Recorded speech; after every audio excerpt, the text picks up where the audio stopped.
đây thôi đâm thuông hơi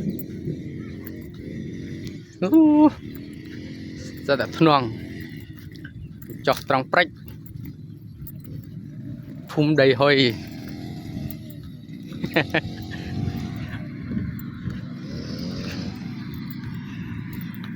đây chỉ ca thể nằm dưới cái nè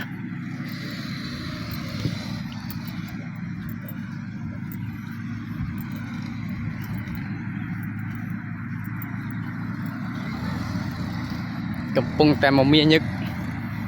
đâm thân thuông này mau bán free thì